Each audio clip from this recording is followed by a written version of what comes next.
Welcome to today's episode of the Mindset Mentor Podcast. I'm your host, Rob Dial. Today, we're going to be talking about 8 techniques to relieve your daily stress. World's crazy, isn't it? Life is crazy. Things are always kind of crazy. And if I'm being honest with you, it seems like they're just getting crazier. And so really what it comes down to is we can't change the world around us. But what we can do is we can change how we react to the world around us. And that's what today's episode is really about. And it goes back to one of the phrases one of my first mentors used to always say, is he used to always say, your stress and anxiety, the level of your stress and anxiety will be in direct proportion to how much you're resisting the way that the world is. So the world is the way that it is. The people around us are the way that they are. And the more that we resist it, the more stress and anxiety we're actually going to have. And so for you guys that are out there, myself included, we need to have better techniques to remove stress. I don't know about you guys, but for me, launching this book in the next about 8 weeks for me is crazy. I'm on so many other people's podcasts. I'm traveling. I'm doing events. On top of that, I've got other things that are happening with creating this podcast, expanding the podcast to try to make it better. I've also got so many other things that's happening in my personal life, and it's like everything's happening at the exact same time, and it's all very exciting.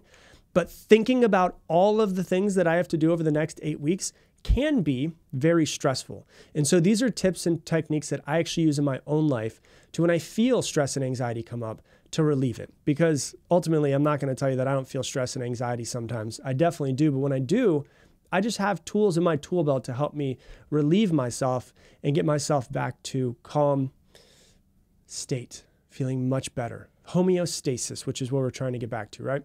So the first one is this. You know this one if you've been listening to the podcast long enough, but the question is, do you use it? Like, are you going to be like, oh, damn, he's going to say this one again? But then you could take a step back and say, well, okay, I've heard him say this before, but am I using it? Because sometimes you have to hear something like 1,000 times before you do it. The first one, which is my go-to every single time, is my breathing. 6 deep breaths. In through the nose, out through the mouth. When you do a long exhale, like you're breathing out through a straw, it releases extra carbon dioxide from your body, which allows you to relax. But a long exhale actually starts to slow your heart rate down. So when we breathe deeply, we supply more oxygen to the brain and to the body, which actually brings a sense of calm and alertness to you. It counteracts the fight or flight mechanism that is inside of your brain. So physiologically speaking, deep inhales, the exercise can actually calm the body's, turn on the body's parasympathetic nervous system, which the parasympathetic nervous system is calm and helps reduce, the stress-inducing sympathetic nervous system. And so it gets you out of fight or flight and gets you more into a calm state. And really what it can do is all of this can decrease your heart rate. It can reduce your blood pressure. It can reduce your relaxation, or it can induce more relaxation and just allow you to calm down a little bit more. Because all too often, the very first thing that changes in our body when we get excited, when we get stressed, when we get happy, the first thing to change is our breathing. So it really comes down to, if I feel a state change in my body, how can I breathe to get my body back to the state change, the state that I want it to be in more than anything else? So first thing, very simple. It's just 60 breaths. It'll take you 2 minutes at most, and it will change your body. It'll change your day immediately. The second thing is to start focusing on gratitude. You've probably heard this before. What you focus on grows. And if you focus too much on what you don't want, you will get more of what you don't want. If you focus on what you don't have, you will get more of the stuff that you don't have. And so if you focus on all of the things that you used to have, but you don't have anymore, you're just going to get more of those feelings. And what we need to get better at is we need to change our perspective. If you think about everything that you don't have, if you think about everything that you want, if you think about all of the stuff that's screwed up in your life right now, like just think about this for a second. Think about all of the stuff in your life right now that's not what you want it to be. Think about all of the things that are just not the way that you want it. Think about all of the people that are stressful in your life. All of the people that are just like, damn it, I wish they were different. Think about all of those things for a second. The thought alone of all of that stuff can be extremely stressful. And often what we do is we become consumed with what we don't have. We become consumed with what we've lost. We become consumed with what we desire. And when we desire something, we automatically create a space of, okay, there's me now. I want this thing. And not having that thing is making me stressed out. And so one of the things with the society that we live in, with Instagram and constantly seeing what other people have that we don't have, with seeing ads all over the place and our ads thinking that, oh, if I get this thing, I'll finally be happy. It takes you out of your current state and make you think, I'm not happy where I currently am. I desire for things to be different. And that desire automatically creates some form of stress and anxiety. And so really what it comes down to is the opposite of desiring something is to be grateful for what you have. And so if I can know, okay, desire causes stress. The opposite of desire is gratitude.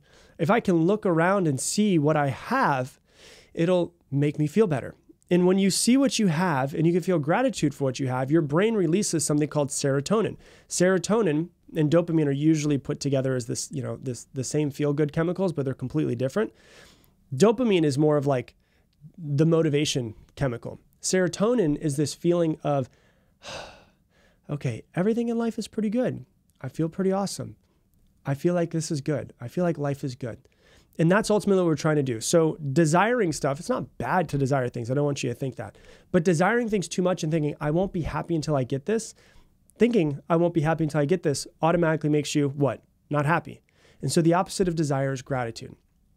Can you look around yourself and realize no matter where you are in your life, even if you're at rock bottom, you still have things to be grateful for. You're still alive. You're still breathing. 150,000 people did not wake up today that were here yesterday. Can you, if you have nothing, if you're living on the street and somehow listening to me on your phone, can you feel gratitude for the fact that your heart is still beating, that you have your health? Can you feel good about that? And if you can start there, you can start to feel better about other things around you and start creating what it is that you want. And that is one way to really reduce your stress and anxiety. The next thing, number 3, is to go for a walk. Walking, interestingly enough, has a lot of therapeutic benefits for humans. Forward motion, by just walking, forward motion seen through the eyes actually lowers your cortisol. Cortisol is a stress hormone. So by simply going for a walk for 10 minutes without your phone, without your headphones, can lower your stress hormones immensely. And if possible, I recommend that you actually go for a walk in nature. And being in nature is actually shown to also reduce cortisol levels, which is your stress. And so think about this. Going on a walk lowers your cortisol. Being in nature lowers your cortisol. Can you figure out a way to try to go for a walk in nature? You know, if you live in New York City, and you've been having a stressful week, okay, you don't have a whole lot of nature, but I do know there's one place that's really amazing, Central Park. Can you say, okay, tonight it's important for me to feel better. I'm going to go on a walk. I'm going to leave my phone. Maybe you have a backpack with you took to work, right? Okay, I'm going to take my phone. I'm going to turn it off. I'm going to put it in my backpack, and I'm just going to go for a walk. I'm going to have nothing that I need to do, nothing that I feel like I need. I just want to go out and walk in nature.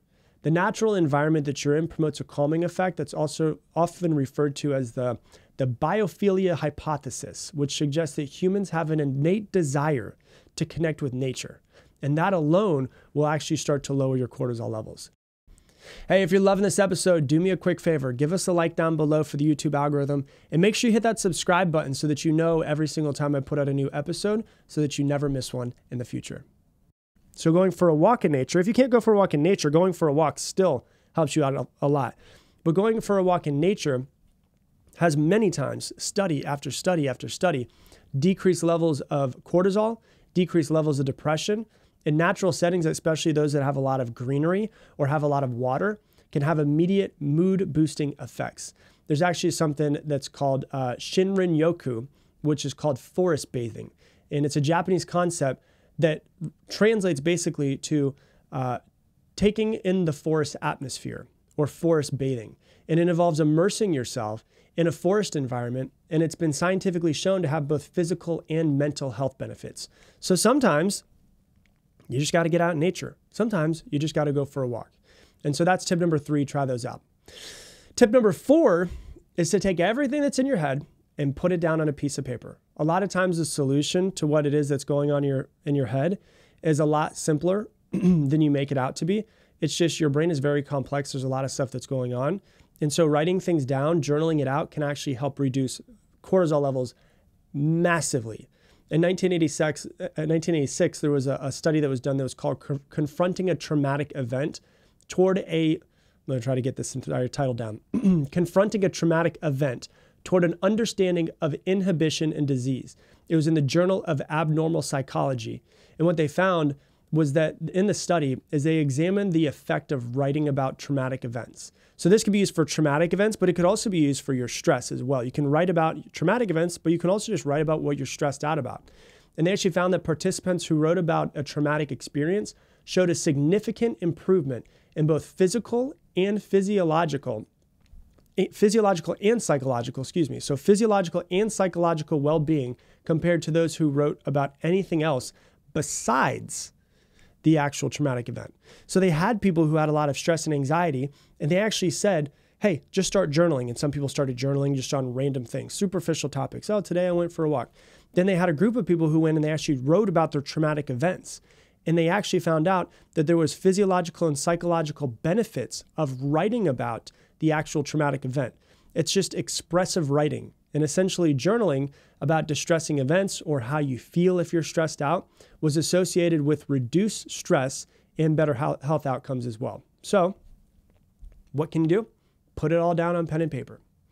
The next one that I recommend is this. This is something that's completely, I don't really hear people talking about it. I'm only saying this because it helped me a lot, is to get your blood levels checked.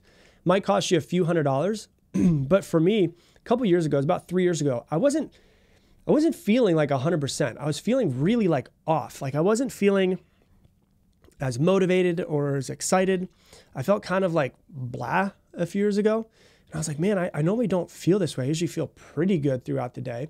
And I went and did blood tests, and I realized that all of my blood tests, everything looked amazing. But there were 2 vitamins that I was deficient in. One of them was vitamin B, it was a certain type of vitamin B, and the other one was vitamin D. Both of those two things were down. I told the doctor, and I was like, hey, I don't feel 100%. I feel like I might need to get my blood levels checked. He's like, okay. So we get my blood levels checked. I come back. Okay, you're good, except for your vitamin D and vitamin B are both low. And so he gave me just these drops that I put into my drink every single morning. I took them, and I'm not even kidding you, I felt like a completely new human. It was like within 3 or 4 days, I felt completely different. My stress levels were down, my anxiety levels were down, I had more energy, and it's all because my vitamins were I was deficient, and we fixed them. What's interesting too is a couple months ago, I was starting to feel like the stress and anxiety come back up again. I was like, man, I'm starting to feel kind of anxious again. And I was like, why do I feel this way? And I was like, oh, I haven't been taking the vitamins. And I was like, I'm going to take these vitamins and I'm just going to see how I feel. What happens? Literally the first day I started taking them again, I was like, oh my God, I feel amazing. And so do I want to be taking this for the rest of my life? No, there's obviously dietary stuff that I can fix in myself. But sometimes what's going on in your head is important, but sometimes what's going on in your blood is also very important. So it's going to cost you a couple $100, but you'd be surprised how much you can change in just making sure your blood levels are where they should be and seeing if you can get some work to kind of help you get back to status quo, I guess you could say. So that's number 5. Number 6 is to consider less caffeine. I'm sorry, all of you coffee lovers. Try having less caffeine for a little while. You can try to switch to green tea if you want, and try to remove caffeine from your life and just see what happens to your stress levels, because caffeine can actually massively increase your cortisol. And so and that can be really good sometimes if you're trying to get something done. A lot of times having cortisol in your blood is actually really good for taking action and to get stuff done. But sometimes caffeine can actually make you, most times more than anything else, it can actually make you really stressed out. And so if you don't get rid of it, try to massively reduce it. If you're doing 3 cups of coffee a day and you're very stressed out and anxious throughout the day, see what it would feel like if you only have 1. Sometimes when your vitamin levels are corrected, you realize you don't need as much caffeine. So for me, for instance, a few months ago, I was drinking 3 cups of coffee, whatever it might be throughout the day when my blood levels were not where they were supposed to be. I started taking vitamin B and vitamin D again. Guess what happened? I took it as soon as I woke up in the morning. As soon as I wake up in the morning, I take electrolytes, 32 ounces of water. I have electrolytes, and I put vitamin B, vitamin D in there. Guess what happens? I don't feel like I need caffeine in the morning because my levels are where they should be. And so that's why I wanted to bring in the blood levels before we started talking about the caffeine. Sometimes the caffeine is kind of a crutch for giving you some energy throughout the day, when really what the actual problem is not your energy levels and caffeine being needed, but it's really your blood levels are not where they should be. And so I would just say, try it out for a little while, try less caffeine and just see if that helps you your cortisol levels, see if it helps you your stress and your anxiety. Also, try to stop having it after 1 o'clock. Don't have any caffeine after 1 o'clock if you can. You'll sleep better. Maybe it's interrupting your sleep as well. So that's number 6. Number 7, try to watch 10 minutes of comedy.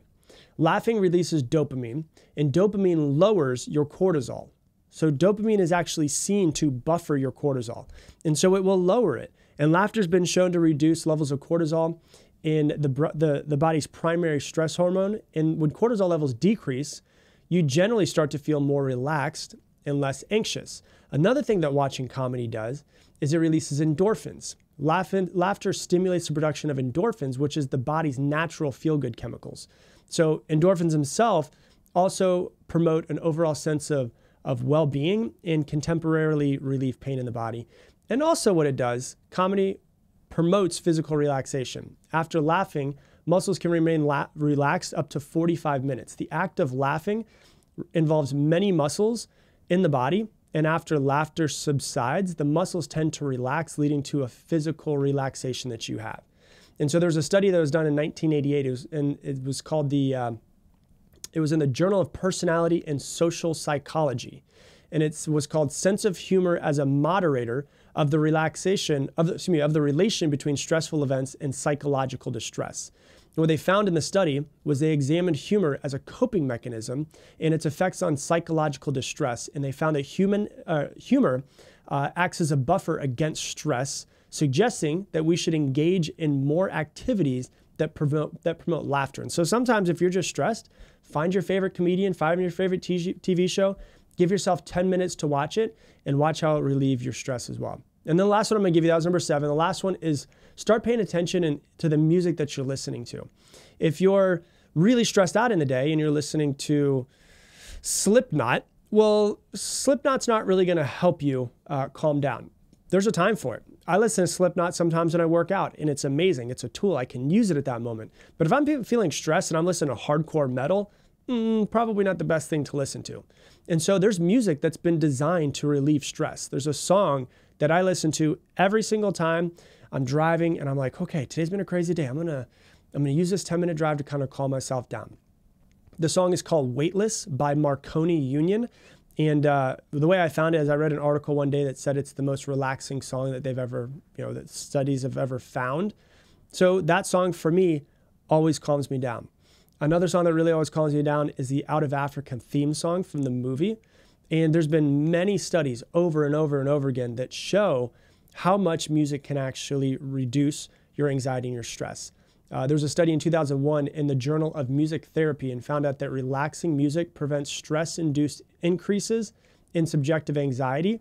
It changes your blood pressure and your heart rate in healthy males and females. And so really the study involves subjects who were exposed to stress-inducing tasks. So they gave them a task that was just really hard, really stress-inducing. And those people who listened to relaxing music prior to the actual event had less subjective anxiety, reduced blood pressure, and decreased heart rate compared to those who did not listen to relaxing music. And so if you find yourself stressed, once again, try to listen to some music that's a little bit calming. And so once again, all of these are just tools for your tool belt. There's breathing that you can use. There's gratitude that you can use. You can go for a walk. You can go for a walk in nature, which you can use. You can write all of your things down of what's going on inside of your head. You can get your blood levels checked. You can drink less caffeine. You can watch 10 minutes of comedy, and you can just listen to slow music. What it comes down to is your external reality is not going to change. We just have to get better of coping with our external reality. And these are just some tips and tricks to help you relieve your stress and your anxiety throughout the day. So that's what I got for you for today's episode. If you love this episode, please share it on your Instagram stories and tag me in it, Rob Dial Jr., ROBDIALJR. Also, if you love this podcast, please go ahead and buy my book. My book is everything that I've ever learned in the past 17 years of coaching people, put into a step-by-step process to create the life that you want. It is not a self-help book. It is a deep psychological book so you can start to understand your brain to take the action that you need to create the life that you want. It is called Level Up, and it is subtitle is How to Get Focused, Stop Procrastinating, Upgrade Your Life. If you want to go ahead and get that book, go to robdial.com/book. There's many places that you can buy it. It's been number one already on Amazon before it even launched, but just being able to buy in pre-sales, number one in neurology, number one in psychology, number one in entrepreneurship. And so if you want it, go ahead and buy it. If you buy it before October 3rd, you will get it on pre-sale, which means that it will be delivered to your house the day it comes out, hopefully, as long as your provider or whoever delivers it to your house gets it to you on time. And when you buy it on pre-sale as well, you will also get, number one, a free course, which is how to stop procrastinating. And at the same time, you will also get entered into a prize pool of over $25,000 in cash and prizes. That is only available for people who buy it in pre-sale. And you can enter into that at robdial.com/book.